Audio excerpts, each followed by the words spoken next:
Welcome to my installation video. This is ECOX 12,000 BTU air conditioning unit. It's called the mini split or sometimes a ductless air conditioning unit. What's nice about this particular one is that it comes with a copper line set and there's no brazing involved. The line set has flare fittings on both sides of the line set so that all that's necessary are some wrenches. What's also nice about this unit is its price. It's only $400. That's right, $400. Now the unit comes with some other hardware. It comes with some plastic sleeves that are used to protect the line set as it goes through a hole in the wall.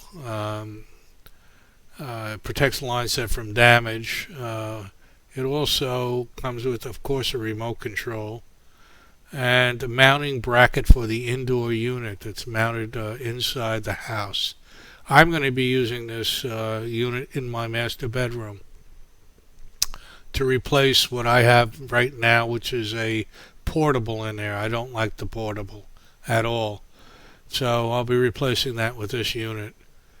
So sit back, maybe you'll learn some things, maybe not, but sit back, I think you'll enjoy it. I'll explain later.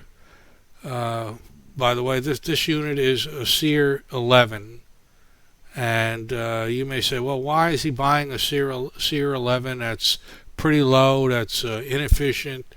Well, you can get a SEER 18, but it costs $1,000.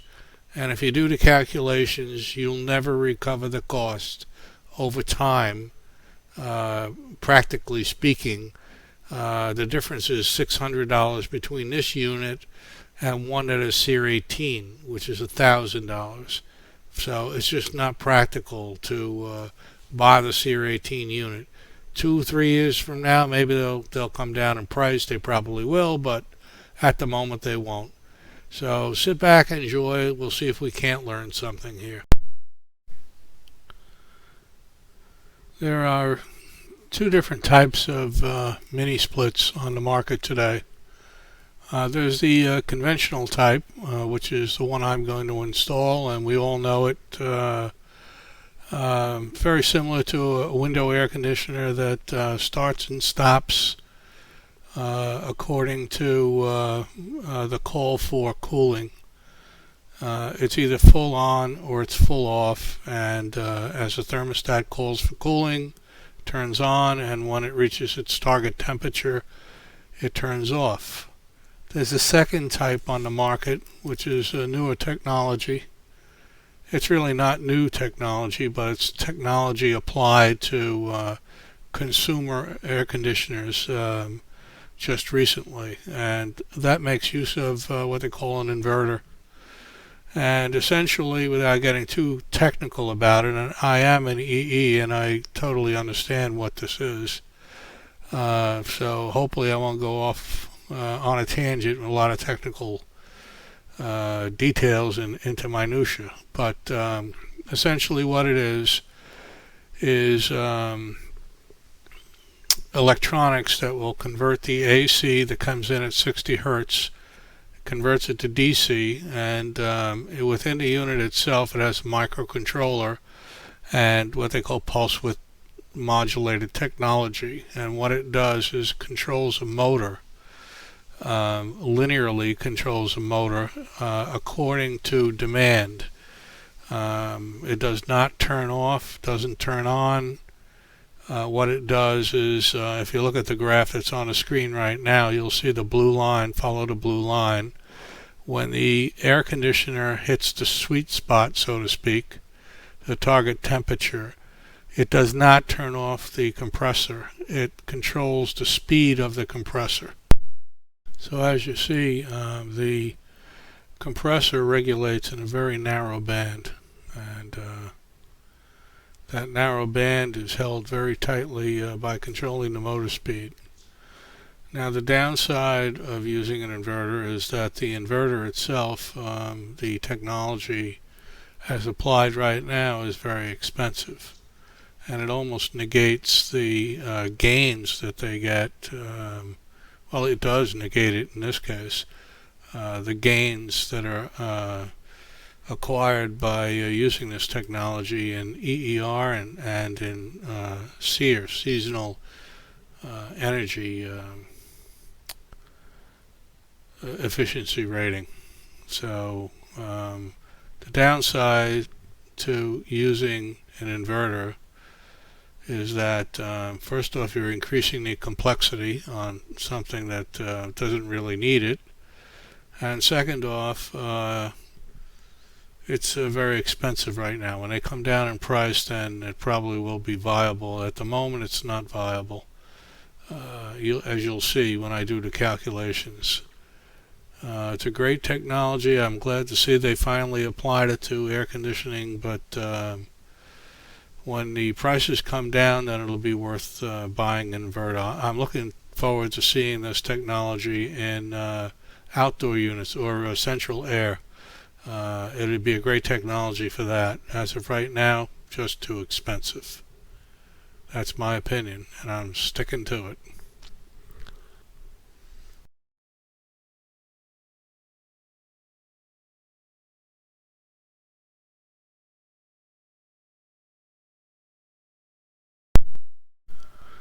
Okay, so now that we know the difference between conventional and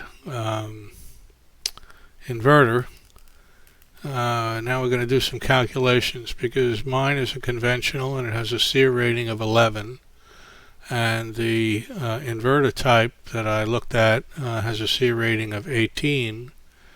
But if you look through the calculations, you'll see that one is 400 and the other is, I'm sorry, my phone's ringing, but one is 400 and the other one is $1,000. And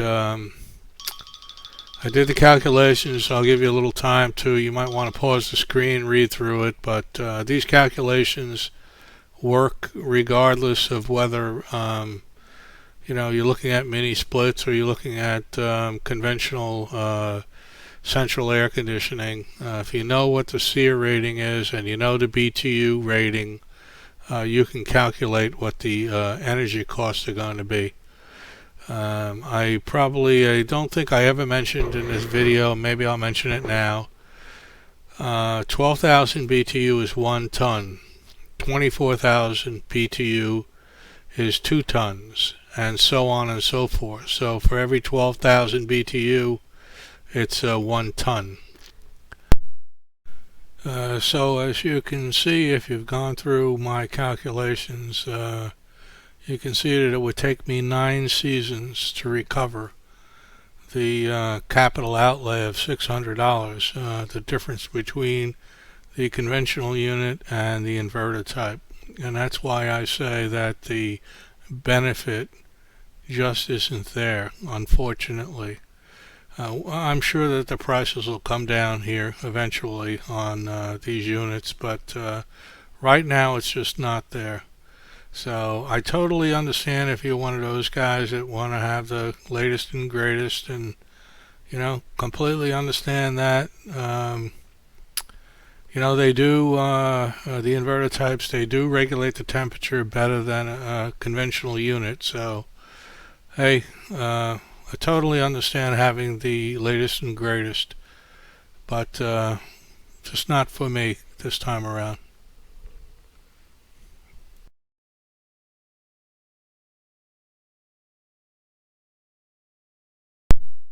Always a good idea to look over the data sheet before you begin any installation, so that you know exactly what's going on. And so that's what we're doing here now, and I have some things circled. You can see the model number. You can see the unit I'm using is a 230 volt unit. The rated current, that's the run current, is about 5 amps. And the SEER is 11. And by the way, if you take the BTU and divide it by the input power, which is 1050 or 1080, you'll see it comes up to around 11. The maximum current you would ever see, starting current, would be 8 amps. That's circled. The maximum length of the line set is 49 feet. I don't think anybody would ever be using that, but and there's some recommendations for the cable connection. 3 times 12, I use 12.3 with the ground, and 3 times 16 between the indoor unit and the outdoor unit for signal. Just getting back to the run current again. If you are going to use a circuit breaker or a fused disconnect box, the fuse or circuit breaker should be 150% of the run current. In this case, that would be 15 amps. I bought a square D disconnect box from Home Depot, and it comes with a switch, and it says it's not fusible, but the switch is a QO type switch, QO series, and you can get circuit breakers in a QO series. And so I bought a 15 amp, 2-pole 15 amp circuit breaker to put in the box in lieu of the switch. Now, I'm not talking about the circuit breaker in the house. If you've run 220 to the disconnect box and you use 12.3, then in your home circuit breaker panel you should have a 20 amp circuit breaker there. The 15 amp circuit breaker in a disconnect will serve 2 purposes. One is to shut off the power when you need to, and number 2 is to protect the equipment itself. There is no requirement to protect the equipment, by the way. The only requirement is to protect the wiring in the house. That's why the disconnect comes with a 60 amp switch, because if anything happens in the air conditioner itself and it exceeds 20 amps, it will blow the breaker inside the house, and that's the only requirement. I feel better with 15 amp breaker inside the disconnect box just to protect the equipment itself. So from here, we're now looking at the unit I did not buy, and beyond the eye-popping price of $999.99, if you look at the chart here, you'll see it's a 12,000 BTU unit. And if you look at the power input, there's just one thing I want to bring up here. Is if you do the equation I told you before, you take the BTUs and divide it by the power in, you should come up with a SEER. But if you do it in this case, you'll come up with SEER 11. But the manufacturer says it's a SEER 18. It is indeed a SEER 18 because the power input they're showing is not the average power that it uses. In this unit, it's an inverter unit. The current is reduced to the compressor motor once it hits the target temperature. So what you see is not, what you see on the chart is not indicative of the actual power used by the unit. So you can't use that equation when you are looking at an inverter type AC. You can use the SEER number, the SEER 18, in your calculations, but you have to take that on faith. You can't calculate it yourself. And that's about it. Now we're going to go on and finally start looking at how to install this air conditioner. And so we begin this install, ladies and gentlemen, right here at the breaker panel. This is my breaker panel in my garage. This is the of course my house power. And as you can see, I've got a new wire here, and that'll be the new load, which will be the air conditioner outside. And somewhere here I've got a breaker for it. This is it. Well, trust me, I got a breaker for it. 20 amp breaker. This is, like I said once before, it's 10.3 with the ground. 10.3, it's, I'm sorry, 12.3. 12.3 with the ground. And this is going to give me 220 out of the disconnect box for the new air conditioner. And took me 100 feet, a roll of 100 foot. Didn't cut it. I used it all. I was worried I wasn't going to be able to have enough, but I did have enough. Probably with only 2 or 3 feet to spare. Taking you through my house right now.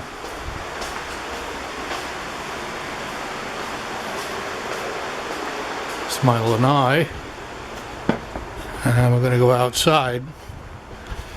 And I'm not encouraging anybody to, to crawl up in your attic and run wire. If you're 65 years old like me, trust me, it's hard work. And so if you're not able to do that kind of work, there are handymen that can do that for you. Now, I would never trust a handyman to do any wiring for me, or I wouldn't take their suggestions on wire size or how to wire up breakers or anything like that. But they are good for humping around in a hot attic. And if you know the wire size that you want, which in this case is 12.3, you can get them up there to do the hard work for you. Let them get the wiring routed for you, and you do the thinking behind it. You're the thinking person behind this. So anyway, this is what I got going here. I already did this, and we're looking at my security camera right now, but you can see I've got some conduit here, and it's plastic conduit. You can see the end of the wire there. That's Romex coming out of the end of the conduit. This end here, of course, will be terminated into the disconnect box. Now, this conduit here is watertight, and the fittings that go along with it are watertight. Code says that the disconnect box is in a wet area and it has to be watertight. And that goes for not only, the source power. This is the main power. Not only the main power, but also the whip that will be going to the air conditioner. And so we'll meet that. Now, you can see I use some brackets here to hold all this. And I don't know if I can zoom up there or not, but I used, there we go. See if I can hold the camera there. It's all caulked up there, so that conduit goes straight up through the soffit. This soffit right in, there's a hole there, and it caulked around it with RTV or silicone caulking. Keeps it watertight, or at least keeps the weather out of there, but you don't have to worry about it up there. These brackets I bought at Lowe's. That's one of them. I don't know, 50 cents a piece, something like that. And this is what they look like when you got a pipe inserted into them. They snap closed right here. There's this snap. You can see that snaps shut. And I only use one screw. And I'm going to tell you right now, I started out using Tapcons. And this is the second job I've tried using Tapcons. And I sure as hell can't get these things to work properly. When you buy Tapcons, they're supposed to be for concrete and block and brick. And when you buy them, they tell you, I don't know if you can read that there or not, requires 5 30-seconds drill bit, and they sell the drill bit in Home Depot and Lowe's, and I use the recommended drill bit, and I just cannot get these anchors to hold. When I screw them in a hole, and they just are loose. And so maybe if I undersize the hole by 1, I don't know.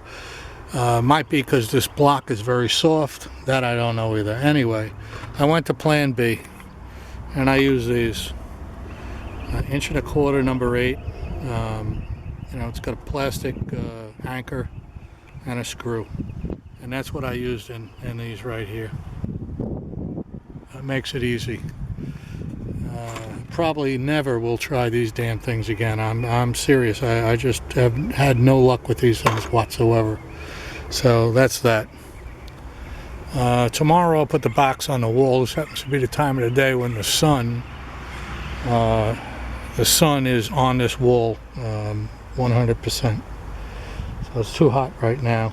Even though it's late in the day, you can see how bright it is out here. Another thing you're going to need for this job, to do a similar job, is you're going to need a rotary hammer. This is an SDS type rotary hammer. This is 1 inch. And that is an SDS masonry bit that, like I said, I bought that at Lowe's. They sell it to use with their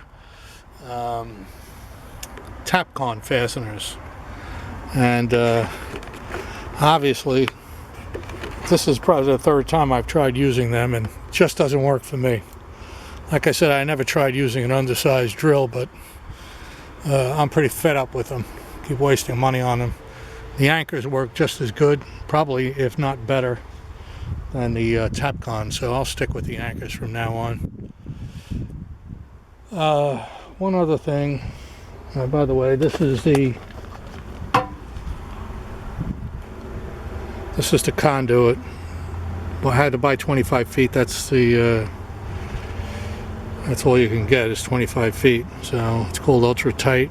Both Home Depot and Lowe's have this non-metallic liquid tight flexible conduit. Liquid tight flexible conduit. Those are the key words. A couple other things we're going to look at here before we move on. Back in the lanai here.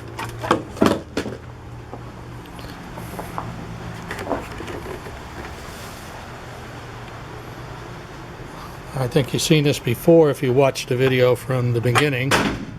This is the Square D disconnect box that I'm going to use.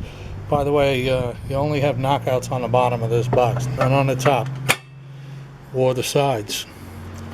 This is the switch I took out of it. I told you I put a 15 amp 2-pole fuse in its place. If you want to know the rationale for that, you're going to have to go back and watch the video in the beginning. These are liquid tight fittings that I'm going to use to connect up to that plastic conduit.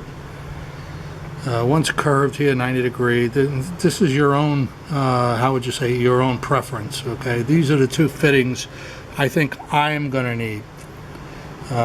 This one, which is just a straight fitting, I chose because what I think I'm going to do with the conduit is I'm going to come down and make a 180 degree turn, which makes a good drip edge this way. So I'll go in the box straight up this way. So I'm going to just make a big J turn here, or U turn, whatever you want to call it, and that'll be a good drip edge. The other one is for the whip, which will go out to the air conditioner, and it'll just come out this way and it'll go 90 degrees and it's going to go off to the air conditioner. And that's about it for now. I'm sure you're pretty tired of hearing me talk. So next thing, we'll have some action tomorrow. We'll put the box on the wall and we'll get going. Okay, I'm going to prepare this box now. It's easier to prepare when it's, you know, off the wall than when it's mounted on the wall. Just need to loosen this screw up here and slide the cover off. Hello.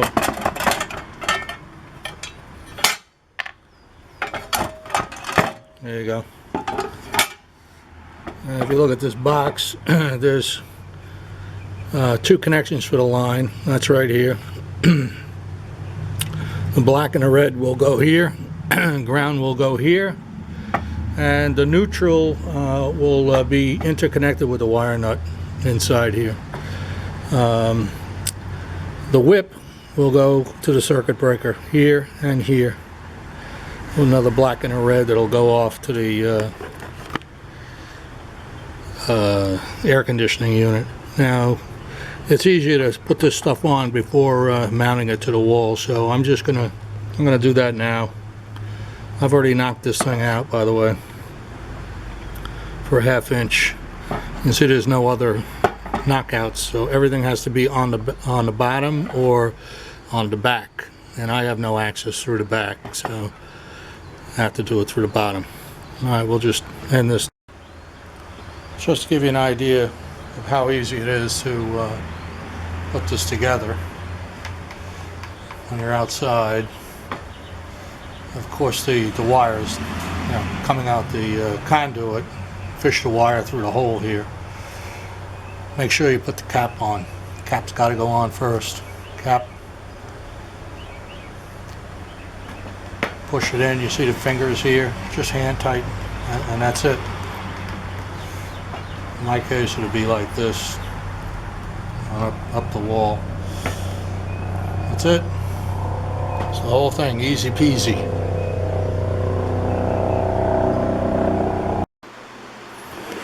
So I got the indoor unit sitting on my kitchen table countertop here, and I've already extended the tubing in the rear, and been doing some measurements here just to verify that this thing, that the hole is going to be where I expect it to be, and that the bracketry is going to give me enough wiggle room back and forth. This bracket slides back and forth. I've already got the center line marked. You can see there, the black mark there, but here's the deal with this.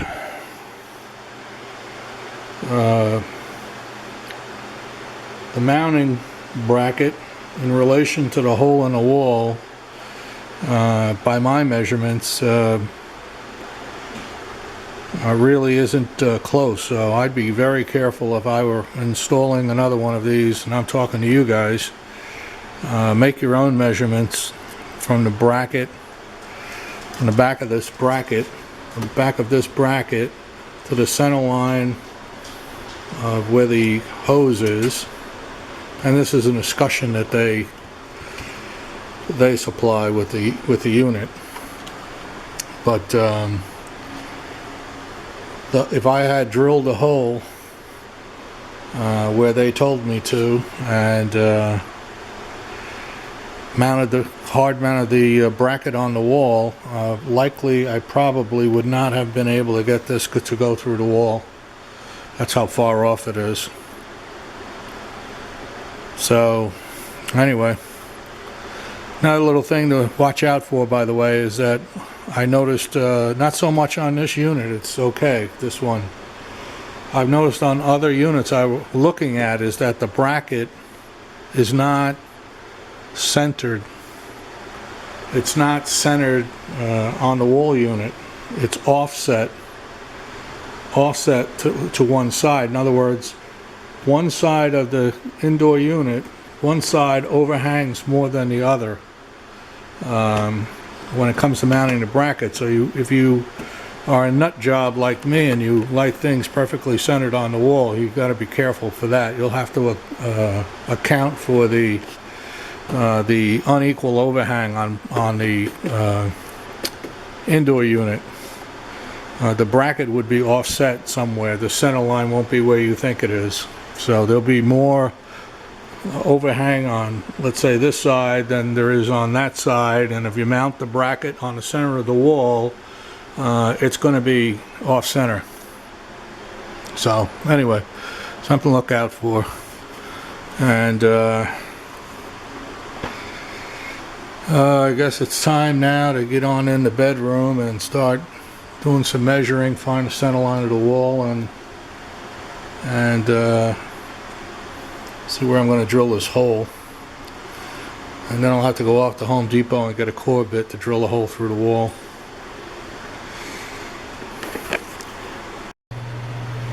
Okay, as you can see, I got the hole drilled and I got the bracket up on the wall. I actually had a video of drilling a hole, but I accidentally deleted it. But essentially what I did was I drilled a pilot hole first with a smaller masonry bit, very long bit. I don't know, about maybe 18 inches long, maybe longer, 2 feet. And I drilled it at an angle downward from the inside out, and that was my pilot hole. And then I went off to Home Depot and spent $55 to rent a rotary hammer drill, because the bit they had was too large for my rotary hammer drill. So the combination between the drill I had to rent from them and the bit was $55. It took me all but 10 minutes to drill that hole. So, oh well, it's only money. You can see the brackets mounted and it's ready to go. I just got a little prep work to do wiring wise with the wall unit there, the indoor unit, before I can mount it. But things are moving along pretty good here. Just finished wiring up the indoor unit. You can see some wire nuts in there, but basically when you get this thing, it comes with a plug, 220 plug, and the plug is pendant and it hangs out here, and I don't want any plug, or maybe it hangs out here, I forget now. It came out something like this around here somewhere, but I don't want a plug on this. I got a whip outside, so what I did was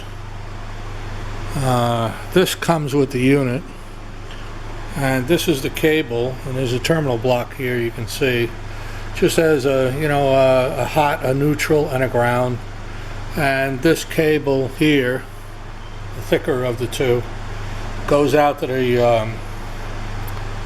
outdoor unit, and that's actually what turns the outdoor unit on and off. This is not an inverter unit. It's a traditional air conditioner, so it turns on and off. And the way they turn the compressor on and off outside is through this cable. It just has power. Simply applies power to the outdoor unit, and when the thermostat's satisfied, it turns the power off to the outdoor unit, and that's that. But I had to rewire the plug and run it through cable. Here I got an underground feed, 14.2. That's good for wet locations. And so I wired it in, and outside I'll provide the power through the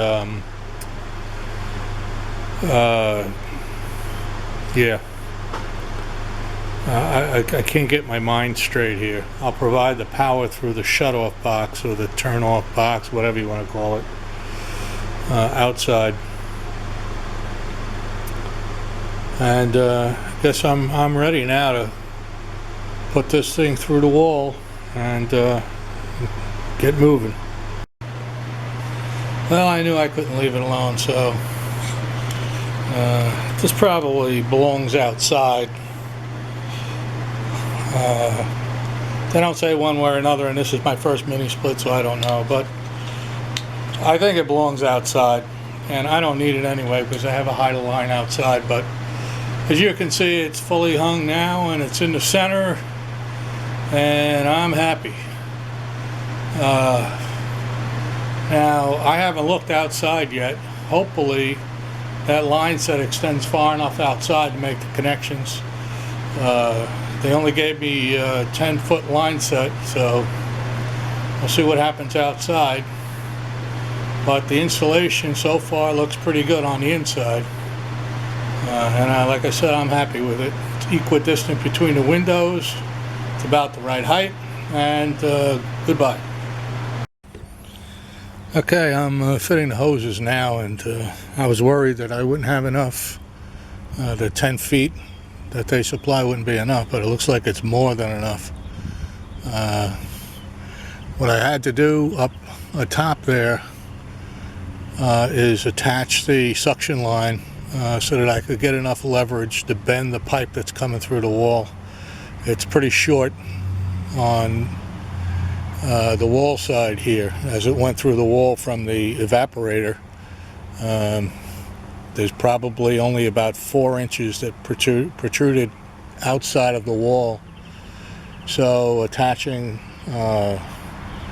this pipe allows me the leverage I need to bend it gently around that hide line head there.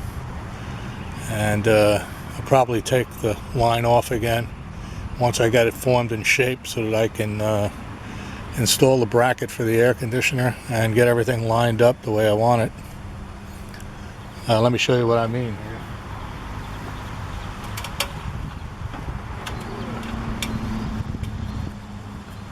This is the line. See how short it is coming out of the wall. And, now I need to go off to Home Depot and get a drain line for this. I have a drain line, so, but attaching this allowed me to bend this pipe. Don't ever try to bend a short pipe like this by hand.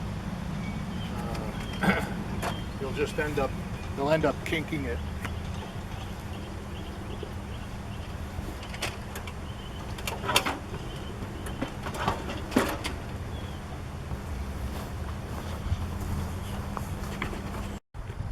So here I am installing the bracket for the compressor unit, the outdoor unit, and much to my disbelief, this is made by Ductless Air, by the way. I bought it off eBay.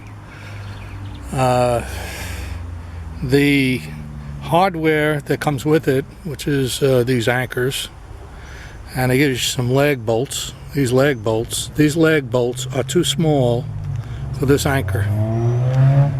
So I had to go off on a trip to Home Depot and buy the right anchor or the right lag bolt, which is 3/8 of an inch for this. So that's a trip, an unnecessary trip off to the store. And the instructions that come along with this aren't instructions at all. It's a drawing with a disclaimer on the bottom from Ductless Air. Product liability disclaimer. Other than that, there are absolutely no instructions. And the drawing they provided on their little instructions sheet is not even for this bracket assembly. It's for an entirely different bracket assembly. So you're left scratching your head wondering how to install the hardware. So I have 6 anchors, and thus far I only see 4 places where to install an anchor on this bracket assembly. The brackets themselves slide on this rail. As you can see, there's a rail there, and they slide back and forth for width adjustment. I don't believe they're supposed to be bolted down. I could be wrong.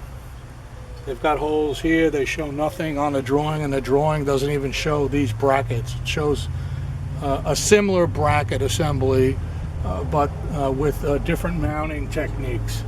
So this isn't even the product that they wanted to provide. So I'm on my own with the hardware here. So I've got 2 of these lag bolts installed, and every time you install them, by the way, you can't slide the rails on without taking the bolt out. And so now I have 2 more here I'm going to install, because I can't figure out where in the hell else they should be. And I'm going to try to just leave these loose. I don't know what else to do with them. They have an adjustable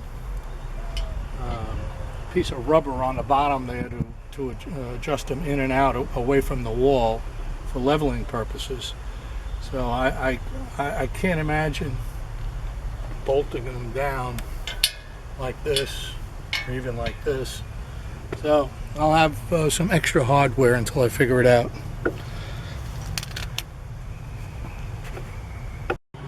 I've been busy installing the hydro line this morning. As you can see, the sun's encroaching on me here, so I don't have too much more time to work on this morning before I'm in a direct sunlight again. You can see what I've got done here. Got the brackets mounted. Still don't know about those brackets though. I think they're supposed to just hang there, but can't be 100% certain. I still have the electric box to install also. And what I'm going to do here is I got my Dremel with a sanding drum on it, and I'm going to cut this bracket out right here to allow this drain line to come straight out. It goes straight up the wall, straight out here. The refrigerant lines, as you can see, are going to be in another channel here. It'll go around to eventually to the air conditioner. But I want the drain line. I want it to drain straight down. Freaking truck here. Well, I think I've gone as far as I'm going to go today. Got the wiring on the wall. Did the final touches here on the drain line. Everything's routed the way I want it. Got the rubber feet on the mount. And still don't know if I'm going to have to come back and do some stuff with this mount here. See the way it mounts onto the bracket here, but like I said, no instructions. The drawing I got doesn't even show these 3 holes here, so I don't know if I'm supposed to be bolting that to the wall or what. But after I get it fitted, I'll see how stiff it is, and if I need to, God help me, I'll have to take it off again and drill out those holes and put some anchor bolts behind there.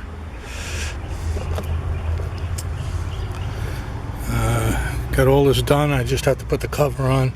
The only wire, by the way, I mentioned earlier in the video that I used 12-3 with a ground, and I used 12-3 with a ground. I should have mentioned it because I had it, not because for any other reason. I could have gotten away with 12-2 with a ground to run a 220 to this air conditioner, but I had the 12-3 already. I had a 100-foot roll, so I thought I'd get rid of it.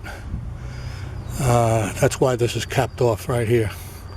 You can see the black and you see the red are used. This is a circuit breaker, and the load is a black and a white here going to the air conditioner through this watertight fitting.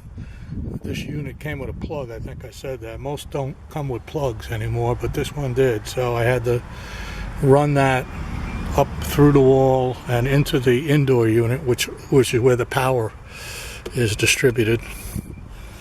Well, like I said, I'm happy with what it looks like, so stick this over here, and like I said, the sun right now is right up to the curbing here, so I'm still in the shade, but I can't get much else done today, so I'll have to wait until later in the day until it cools down a little bit. This is Florida, and right now it's probably about 95 degrees and the humidity is way up there, so I'm sweating my ass off. Morning, day 2 of this install. Couple things. Number one is surprise, surprise from ductless air again. These brackets do not fit my air conditioner. says these brackets are for a 9,000, I think, to a 24,000 BTU. You know, one size fits all. Well, it doesn't. And the problem is this.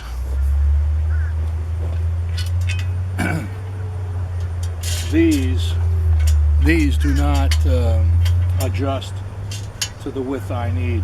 It's too wide at this point for my air conditioner.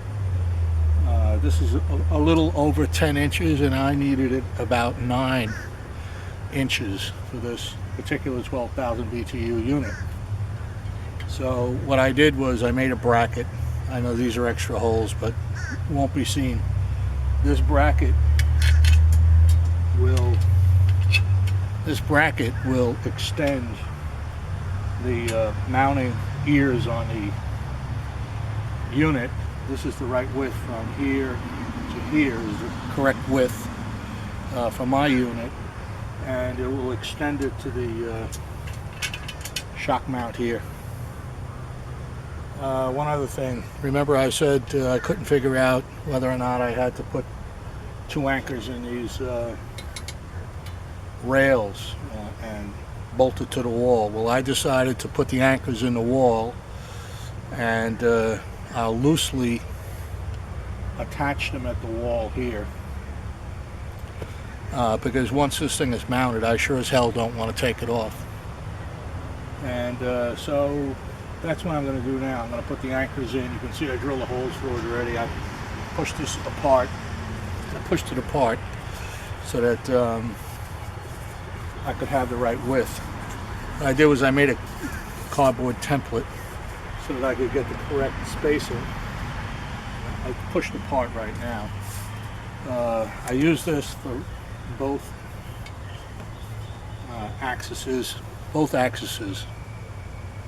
These 2 holes are for the actual dog ears on the condenser, and this is to the shock mount in the rear. So there's a dog ear here and a dog ear here on the condenser unit that'll actually get bolted to this adapter plate I made here. And let me go get the anchors.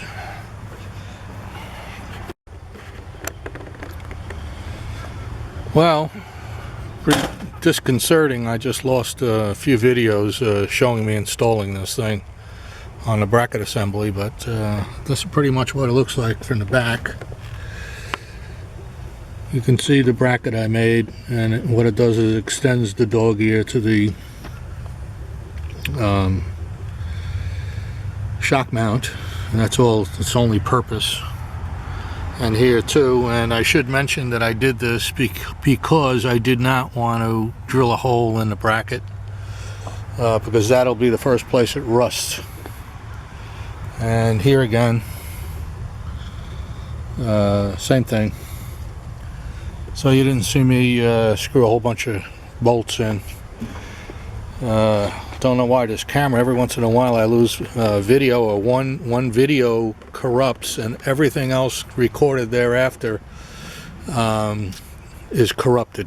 So I don't know what happened. One of the first videos, well, I was able to make one video, and then all the videos thereafter were corrupted somehow.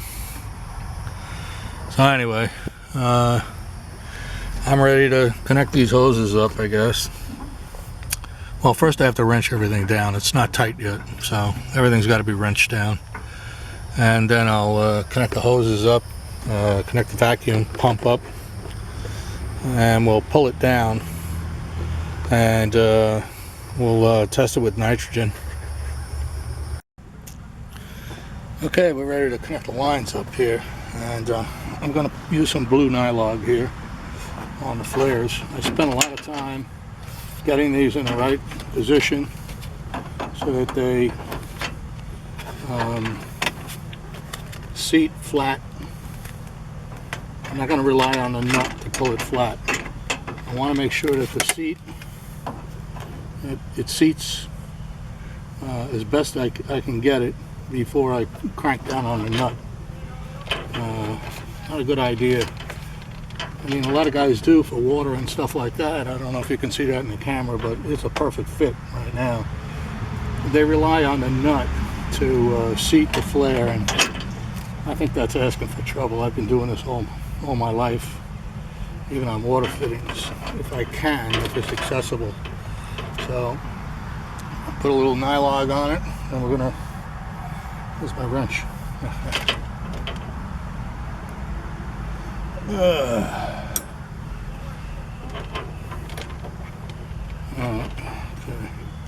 We'll start with the liquid line first. A little nylog around just on the seat. I don't want to make a mess of this stuff here. That's enough right there. Don't go any further. Seat it and start it down. And I don't have a torque wrench, but I've never over tightened anything.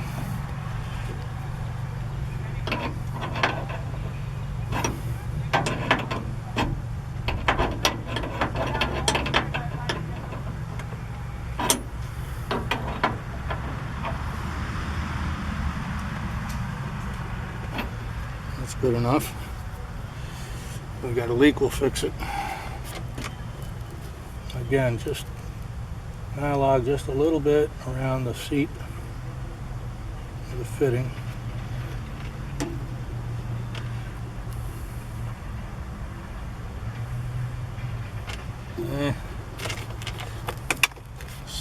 Seat this. Okay, looks good.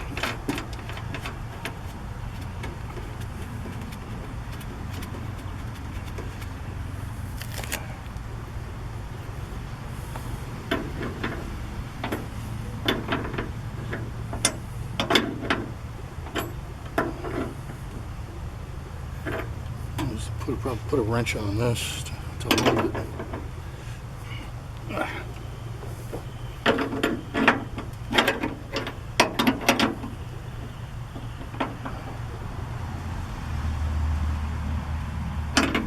Okay. Ready to vacuum. Got to get my vacuum pump.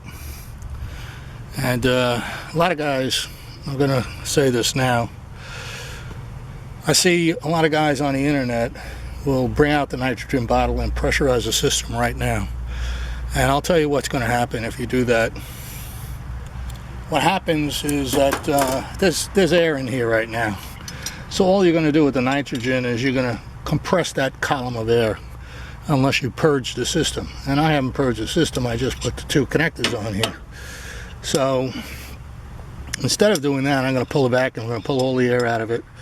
I'm not going to try to go down to 500 microns just yet, but I'm going to purge it with the vacuum pump, and then I'm going to put in the nitrogen, about 125, 150 pounds, and observe the nitrogen for any leaks. It's easier that way. It's too hard to find a leak with vacuum unless it's a really, really bad leak.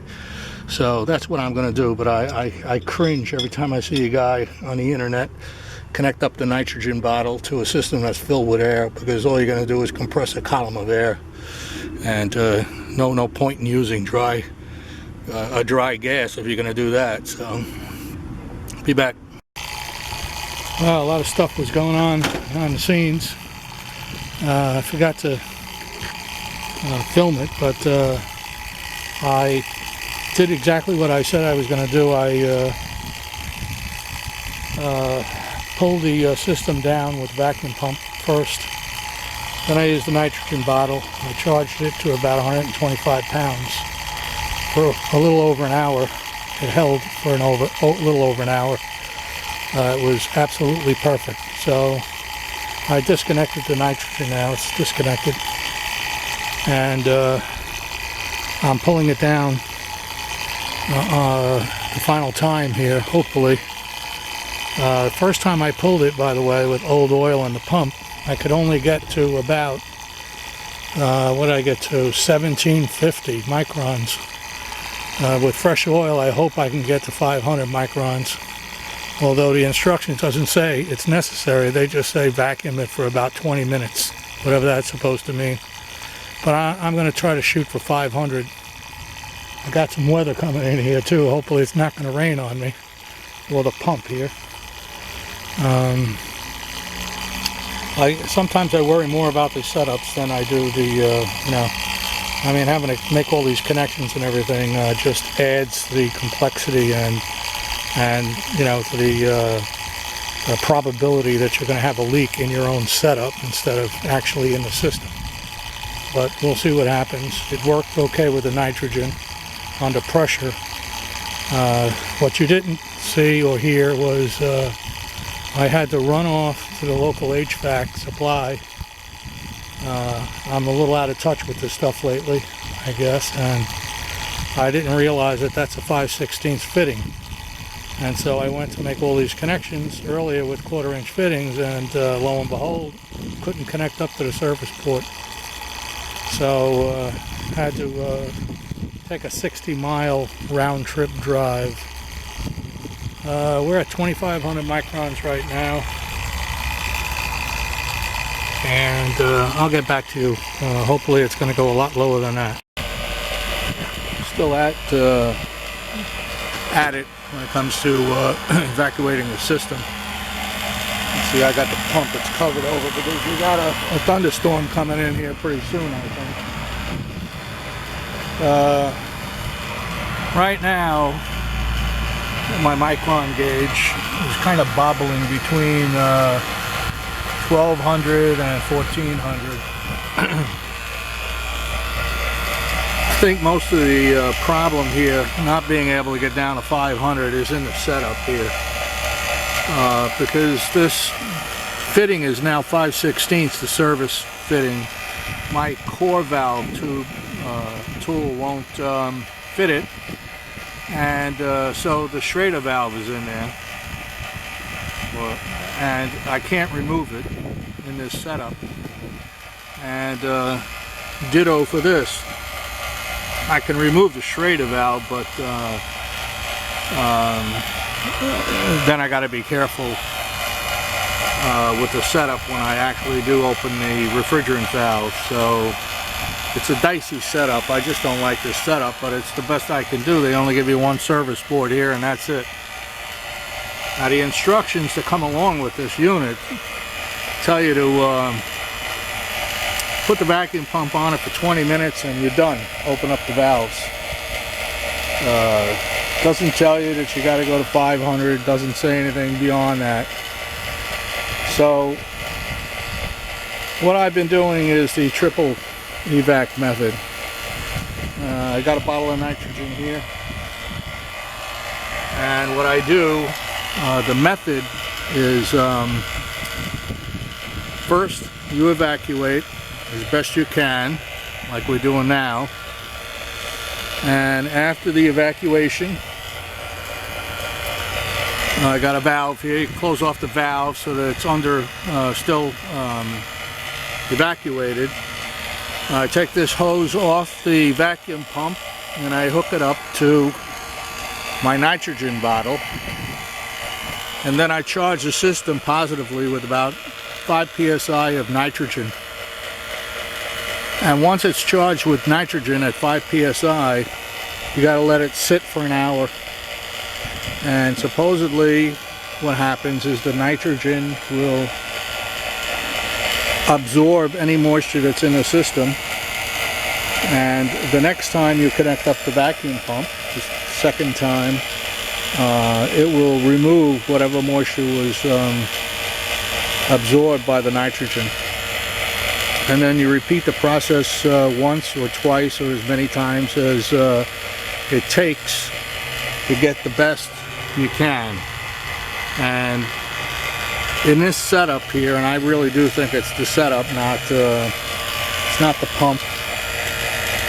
It's the Schrader valves are in series with this, and we're just not getting the real measure or measurement of the system in terms of microns. So I'll do this a couple more times till I'm satisfied. gotten all the moisture out of the system I can, and then I'm going to just open the valves up. That's the best we can do with this system right now. Okay, I'm going to declare this one done. Unit's running. Nice, smooth, nice and quiet. The drain working. See it. Plenty of water coming out of there. The room is about 72 degrees Fahrenheit right now, and it's about 95 outside. So, done.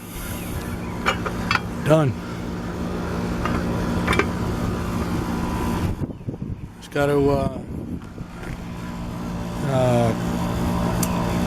fill in these holes here so that we don't get critters inside this ducting idle line here. And I got to remove that up there one more time. Do the same thing. Don't want critters going in a hole in the wall up there, and don't want water getting behind there either. So, all right, enjoy.